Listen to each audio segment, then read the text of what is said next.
सबसे पहले बात बेखौफ अपराधियों की। राजधानी रांची में अपराधी बेखौफ हो रहे हैं। अपराधियों ने अब रियल एस्टेट कारोबारी और बीजेपी नेता रमेश सिंह से 2 करोड़ की रंगदारी मांगी है और रंगदारी नहीं देने पर जान से मारने की धमकी भी दी है। रमेश सिंह को टेलीग्राम मैसेंजर पर अमन साहू गैंग के मयंक सिंह ने 2 करोड़ रुपए की रंगदारी उनसे मांगी है। धमकी मिलते ही रमेश सिंह ने एसएसपी से मुलाकात की और सुखदेव नगर थाने में मामला दर्ज करा। फिलहाल पुलिस मामले की छानबीन कर रही है।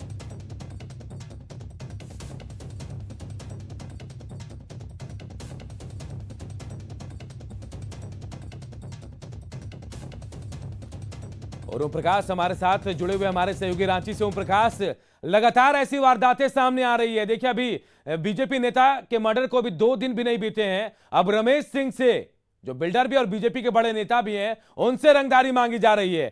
क्या कहा जाए, अपराधी तो बेखौफ हो ही गए हैं, पुलिस का डर भी शायद उन्हें नहीं रह गया।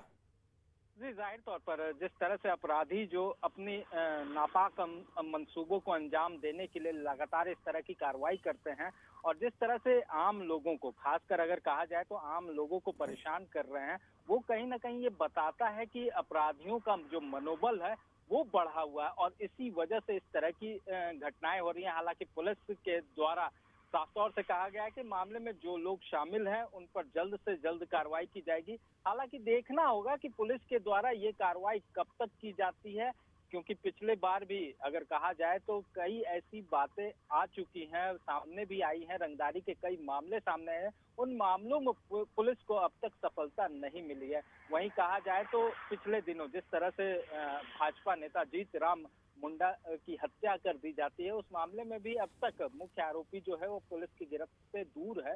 फिलहाल पुलिस मामले में अनुसंधान की बात तो कर रही है और आरोपियों तक पहुंचने की बात कर रही है, लेकिन अब तक अपराधी पुलिस की दबिश से बाहर। जी, सबसे बड़ी बात ओम प्रकाश की अमन साहू गैंग का नाम सामने आ रहा है। अमन साहू जेल में है, लेकिन उसके बावजूद हर दूसरे तीसरे मामले में अमन साहू गैंग का नाम सामने आ ही जा रहा है। क्या वहां से अमन साहू वहां से अपना नेटवर्क चला रहा है? और ये मयंक सिंह कौन है, कोई जानकारी मिल पाई?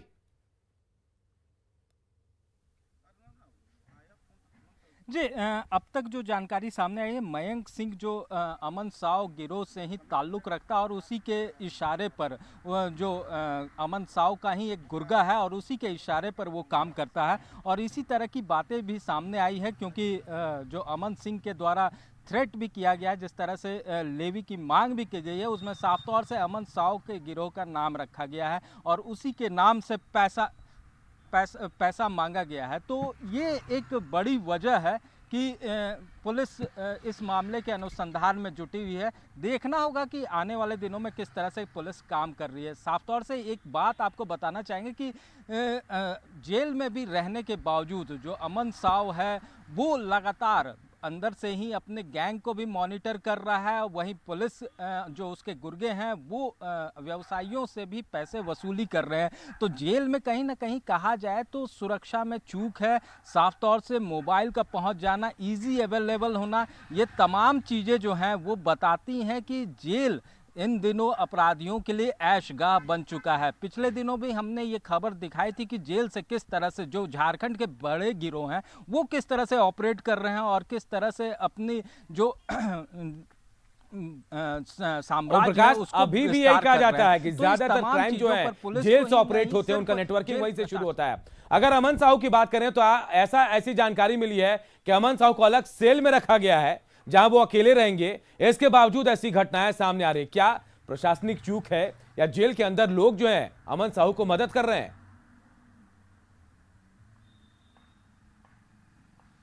जी, जाहिर तौर पर ऐसा पहली बार नहीं है कि जब किसी अपराधी को लेकर इस तरह की बातें सामने आई हो, उसे अलग सेल में रखने की बातें सामने आई हो, लेकिन बावजूद अमन साव जो है वो रांची पुलिस के लिए सिरदर्द बना हुआ है। सिर्फ रांची के लिए ही नहीं, आसपास के खासकर जो कोल प्रभावित इलाके हैं जहां से कोयला की काम चलता है, उन इलाकों में अमन साव का काफ़ी पैठ है और उसी का लाभ जो है उसे मिल रहा है। पैसे जो आते हैं उसके इशारे पर वो जो पिछले दिनों भी ये बात आई थी कि आर्म्स डीलिंग वो वो ऐसे जगहों से कर रहा है जहां से खालिस्तान का नेटवर्क जुड़ा हुआ है। तो ये तमाम चीज़ें हैं कि पैसों की कमी नहीं है अमन साव के पास, और पैसों के दम पर ही वो जेल के अंदर से अपना साम्राज्य जो है वो चला रहा है। और शायद यही वजह है कि रांची पुलिस ने भी इस मामले को लेकर अमन साव को दूसरे जेल में शिफ्ट करने की मांग रखी गई है। तो कहीं ना कहीं जो बिरसा मुंडा कारा है, जो होटवार स्थित बिरसा मुंडा कारा है, उसकी सुरक्षा पर रांची पुलिस को भी भरोसा नहीं है।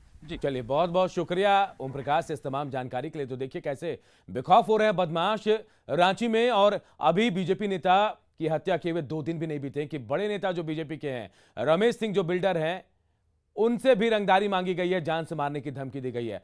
आदित्य जी हमारे साथ जुड़े हैं, बीजेपी के बड़े नेता हैं। आदित्य जी, आपसे जानना चाहेंगे, लगातार ऐसी घटनाएं सामने आ रही हैं और अब ज्यादातर टारगेट बीजेपी के लोग हैं, ऐसा भी माना जा रहा है। अभी आपके नेता जो हैं उनसे भी, रमेश सिंह जो, उनसे रंगदारी मांगी गई है। क्या कहेंगे आप लोग, क्या अपराधियों के ऊपर पुलिस प्रशासन का खौफ नहीं रह गया है?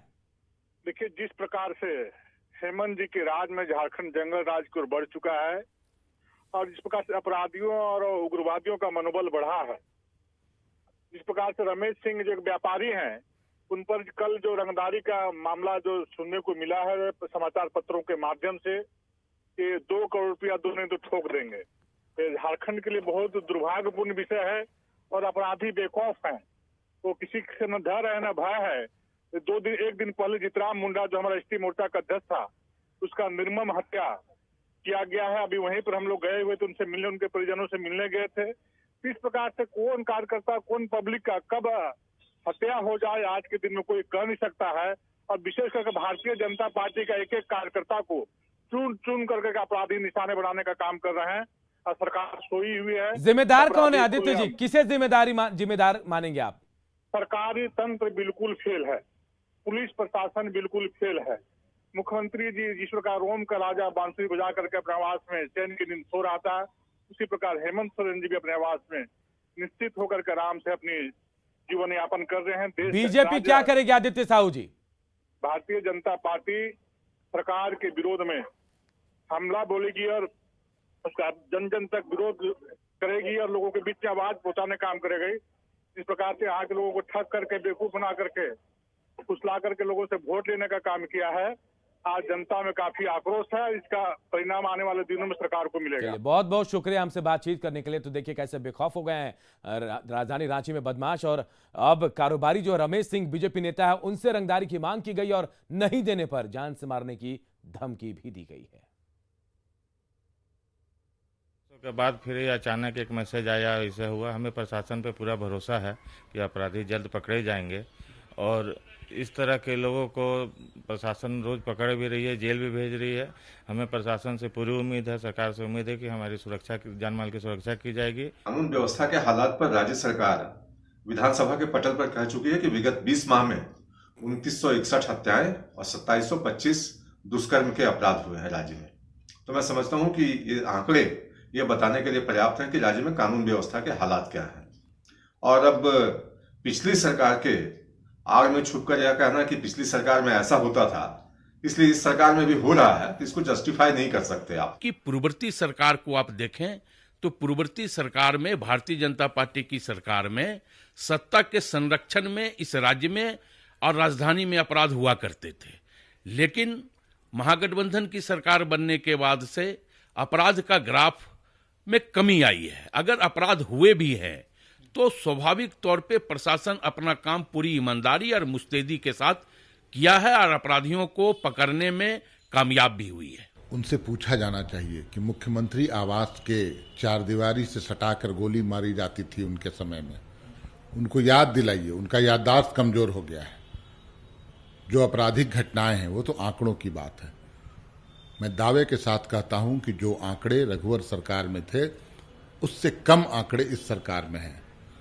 हमारी सरकार में अपराध होते हैं तो उसका उद्भेदन होता है, गिरफ्तारियां होती हैं।